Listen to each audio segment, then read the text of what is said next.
Aujourd'hui, je vais vous parler d'une machine révolutionnaire qui peut sauver la vie de milliers d'enfants. Cette machine, elle sera peut-être accessible dans les hôpitaux de Marseille dès 2027. Cette avancée, on la doit à une femme exceptionnelle qui met son engouement et sa créativité au service des hôpitaux de Marseille. Laetitia Padovani est mon invitée aujourd'hui. Elle est professeure d'oncologie. Bonjour. Bonjour.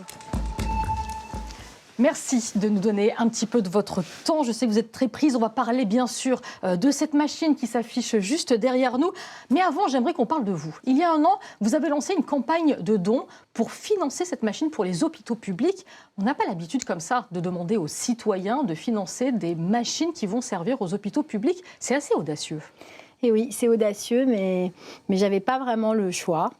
En réalité, les hôpitaux publics sont au service des citoyens pour 99% de leurs attentes.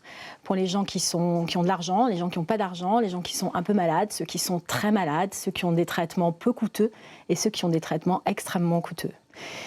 Et puis concernant la radiothérapie, les hôpitaux publics financent complètement les machines qui équipent les plateaux.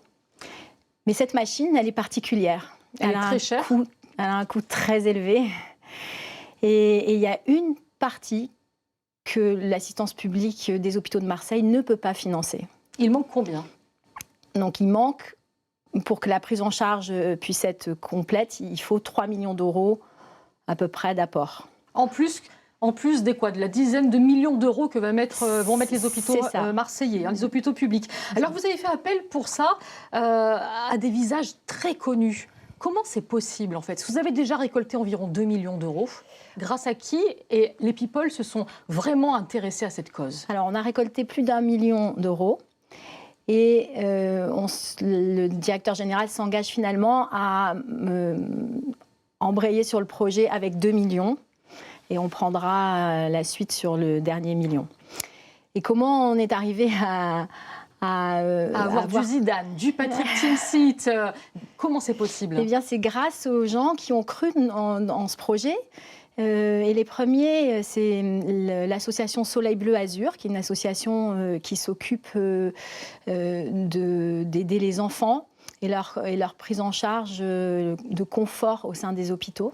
Il y a aussi Provence Studio à Martigues, voilà. Parce qu'on voit un Zidane qui était en décembre dernier, à Romazone, c'est bien ça. Et beaucoup de particuliers, parce qu'il y a des gros donateurs, mais aussi des petits. Ça intéresse vraiment tout le monde. Ça intéresse tout le monde. Et effectivement, Studio Provence, à Romazone, c'est des gens qui nous ont ouvert leur carnet d'adresses, qui nous ont aidés et qui ont donné un vrai tremplin et une vraie dimension. Mais c'est pas vous qui avez directement appelé Zinedine Zidane en disant « viens me donner un coup de main ». Pas du tout. Moi, ils ne sont pas dans mes carnets d'adresses. Tous ces gens, maintenant, ils le sont, mais ils ne l'étaient pas. Et on a juste trouvé des gens généreux, des gens incroyables qui ont cru en nous et qui ont senti cette nécessité d'offrir aux familles, et malheureusement aux futures familles, la possibilité d'être traitées sur un plateau technique de très haute qualité.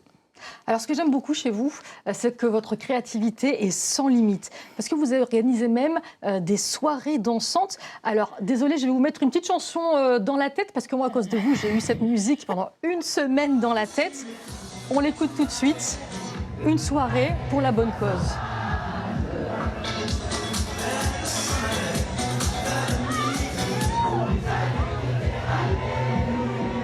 Et voilà, ne me remerciez pas. Ça booste la solidarité, ce genre de soirée.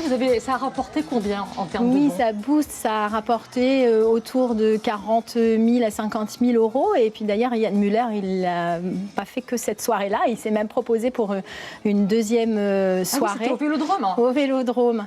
Et tout ça, il faut des gens pour l'organiser. Et j'en profite pour remercier à nouveau Grégory, qui est tellement dynamique, tellement près de nous, parce que moi, j'abonde, je suis contente, je soutiens, mais toutes ces initiatives, elles sont portées par des gens qui croient en nous et pas forcément par moi. Parce que vous êtes professeur d'oncologie, et donc avec la pédagogie qui vous caractérise, je vais vous demander à présent de nous dire en quoi cet accélérateur de particules couplé à l'IRM est révolutionnaire. Alors oui, il est révolutionnaire d'abord parce qu'il abrite sous un même habillage un faisceau d'électrons qui est la matière qui permet de traiter le cancer avec radiothérapie. Et puis un aimant qui caractérise l'IRM. Donc ça, évidemment, des électrons chargés négativement à côté d'un aimant, c'est une prouesse technologique de pouvoir faire en sorte que le faisceau d'électrons ne soit pas dévié. L'objectif, c'est de cibler au plus près, c'est ça, les cellules dans des petits corps d'enfants? Oui, alors l'objectif, c'est de traiter le plus précisément possible les tumeurs. On sait déjà le faire avec de grandes précisions sur les machines qui équipent nos plateaux aujourd'hui. L'avantage majeur de celle-ci, c'est qu'elle embarque une IRM. Et l'IRM permet de regarder en direct la position de notre cible au cours de la séance parce que, eh bien, il y a certaines tumeurs et puis certains organes qui contiennent ces tumeurs qui bougent au cours de la séance. Même avec la respiration, par exemple. Avec la respiration, par exemple. Et c'est complètement révolutionnaire de pouvoir s'adapter en direct. Et le troisième point majeur qui concerne vraiment les enfants et les jeunes adultes, c'est qu'aujourd'hui, pour essayer de bien positionner les gens avant leur traitement, on utilise des scanners qui sont embarqués dans les machines et qui, eux, délivrent des rayonnements ionisants de très faible dose. On ne sait pas calculer la répartition de ces faibles doses, ni même le niveau exact de ces faibles doses. Mais on sait que quand les gens sont exposés ensuite à 20, 30, 40 ans de vie, ces faibles doses sont un facteur de risque de l'émergence d'un deuxième cancer. Et donc, chez l'enfant, la distribution de ces doses est encore moins bien calculée. Et utiliser une IRM nous affranchit complètement de ces faibles doses puisque ce ne sont pas des rayonnements ionisants.